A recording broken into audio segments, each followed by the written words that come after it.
kemudian juga pernah di tenaga bantu di dapur, walaupun cuma 2 minggu gitu. Tapi kalau untuk delivery pizza cukup lama tuh. Nggak, lebih, hampir 2 tahun ya. Mbak ilmu sampai ke Australia. Tapi bukan berarti kita juga bermewah-mewah juga di sana. Berkecukupan, tidak. Saya juga tetap harus kerja. Orang kan nggak ada yang tahu saya naik motor, cegat mobil truk, mobil pasir, mobil batu, tahun 99.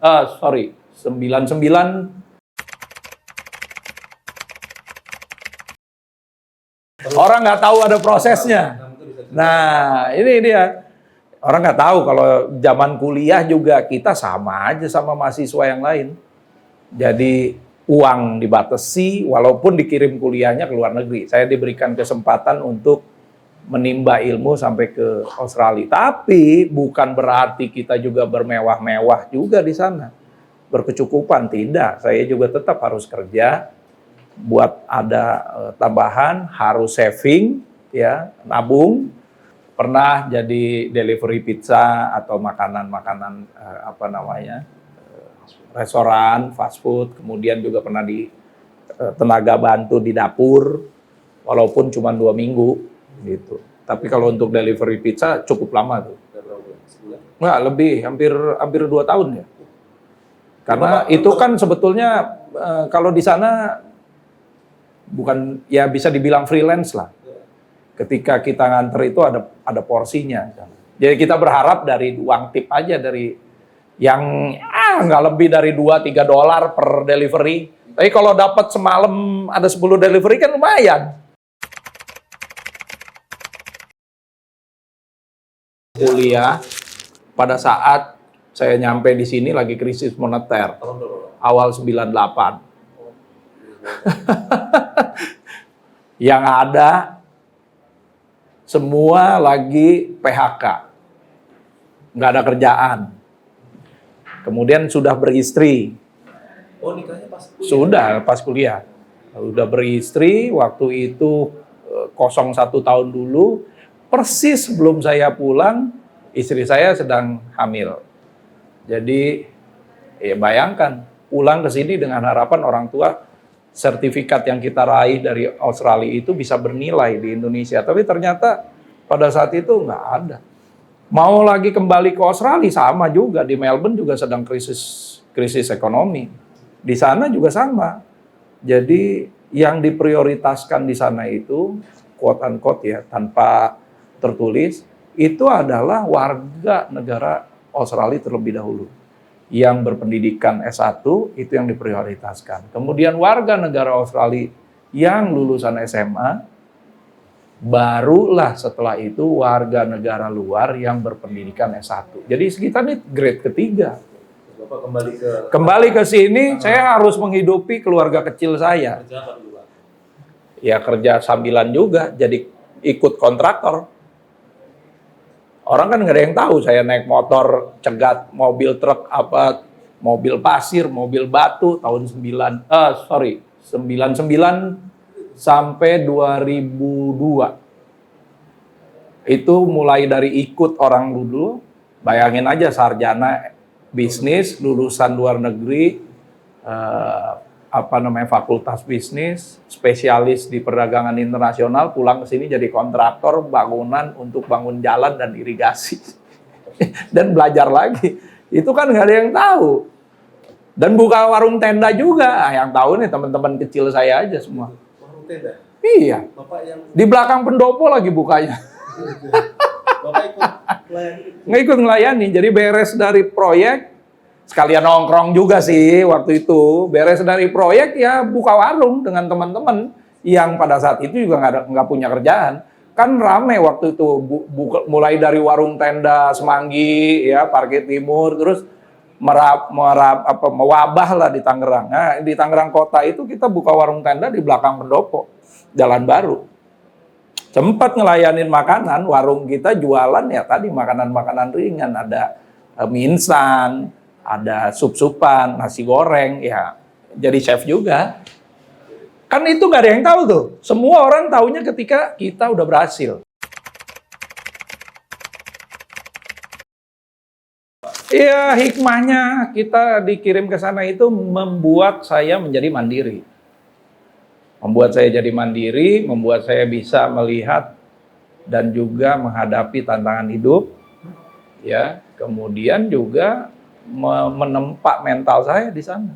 Bayangin aja tahun 92 kan nggak terlalu banyak orang yang ke Australia.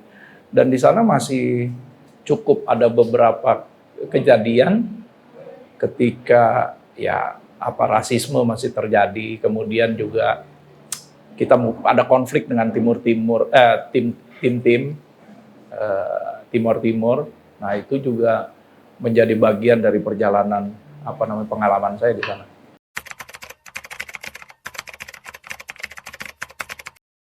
Yang pertama, saya harus mengapresiasi diri saya bahwa dalam kurun waktu 2 periode ini, tugas, tanggung jawab, dan amanah yang paling penting nih ya, amanah yang diberikan, saya berusaha tunaikan dan tuntaskan tanpa ada sesuatu yang signifikan, artinya baik itu urusan hukum atau apa ya. Nah, kemudian saya juga bisa meninggalkan jejak pembangunan saya di program-program pembangunannya Kabupaten Tangerang. Contoh, sanitasi sekolah, sanitasi pondok pesantren, kemudian program Gebrak Kumis, itu kan sebetulnya program berkelanjutan di daerah yang nanti juga mudah-mudahan akan dilanjutkan oleh pimpinan daerah berikutnya. Entah namanya apa, tapi paling tidak konsepnya hampir sama.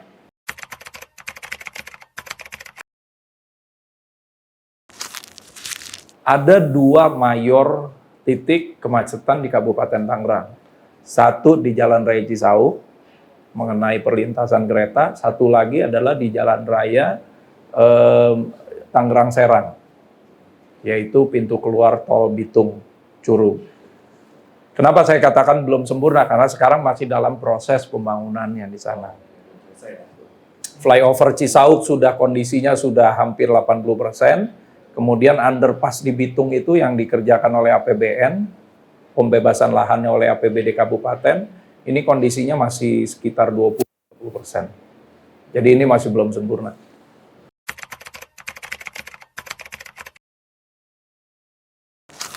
Ya, salah satunya adalah ketika tanpa kita sadari ya, dan itu saya baru tahu ketika kemarin peresmian monumen COVID-19, betapa orang-orang yang selamat dari virus COVID-19 itu mengucapkan terima kasih. Karena kita punya rumah singgah di Hotel Yasmin yang selama 2 tahun kita operasikan dan hampir 8.000 orang nih di sana yang kita rawat selama 2 tahun lebih. Kemudian juga kita punya beberapa rumah sakit yang kita buka untuk melayani masyarakat, bahkan sampai dengan tempat pemakaman umum.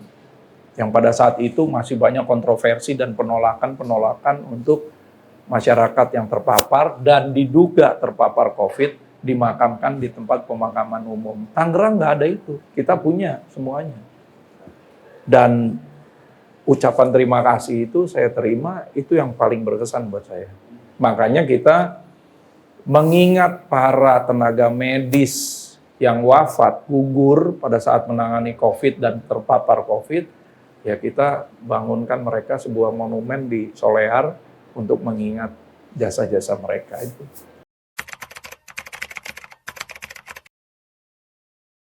Tantangan terbesar adalah ketika kita menghadapi pandemi COVID-19.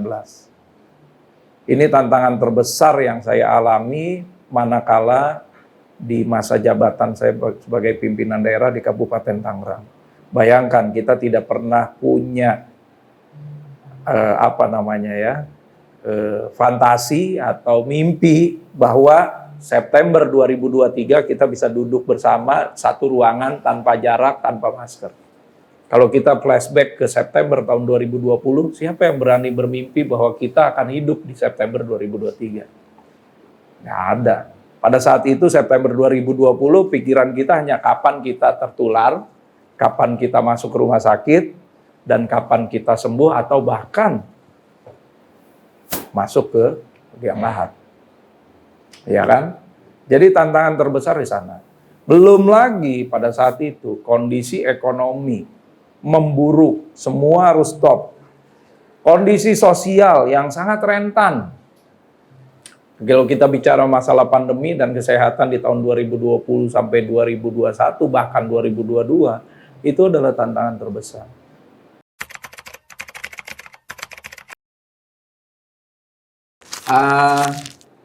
Langsung setelah lepas sambut hari Kamis tanggal 21 itu saya mempersiapkan proses pendaftaran sebagai calon anggota legislatif Partai Golkar dari Provinsi DKI Jakarta.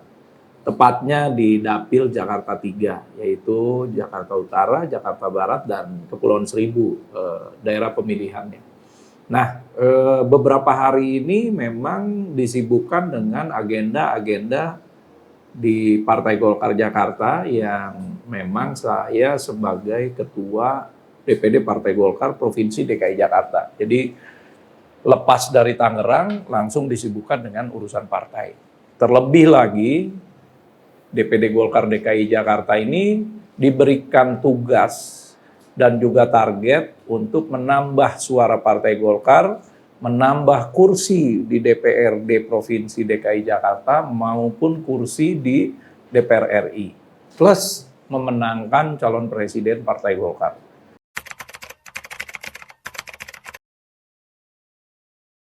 Oke, kalau caleg karena saya berada di posisi Jakarta Barat dan Jakarta Utara, di sana lebih banyak kepada kebutuhan infrastruktur dasar. Rumahan pemukiman, ruang terbuka, air bersih, air minum, ini masih menjadi masalah klasik di Jakarta Barat dan Jakarta Utara. Jadi konsentrasinya nanti akan ada di sana.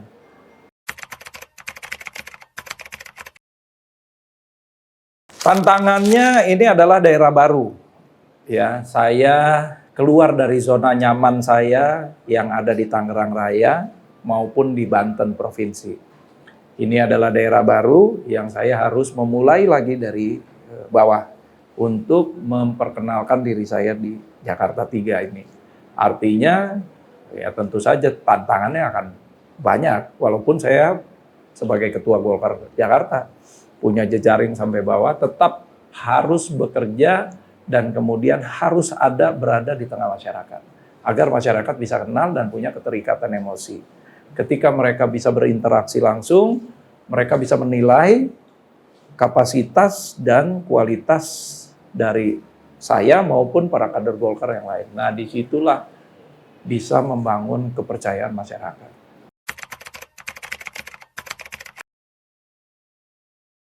Pada saat ini seluruh kader kami sedang bergerak di tengah masyarakat, ya bersamaan dengan kader lain lah, karena memang sudah dijadwal yang seharusnya para bakal calon anggota legislatif ini bergerak di tengah masyarakat. Tapi saya percaya Golkar DKI Jakarta itu sudah mulai bergerak semenjak tahun 2020 ketika pandemi COVID mulai. Kader-kader kami itu yang bantu bagi sembako, bantu bagi alat kesehatan pada saat itu, membantu segala macam program-program pemerintah pusat dan pemerintah Pemprov DKI untuk masyarakat yang pada saat itu semuanya terdampak oleh COVID-19. Bukan cuma kita bicara masalah COVID, tapi kader Golkar juga hadir di tengah-tengah masyarakat ketika terjadi musibah-musibah, entah itu banjir, ataupun kebakaran yang terakhir. Jadi saya percaya kader-kader kita itu memang sudah bergerak jauh-jauh hari. Nah, mudah-mudahan pergerakan, bakti, kemudian juga kerja keras para kader Golkar ini bisa membuat masyarakat DKI Jakarta percaya kembali kepada Partai Golkar.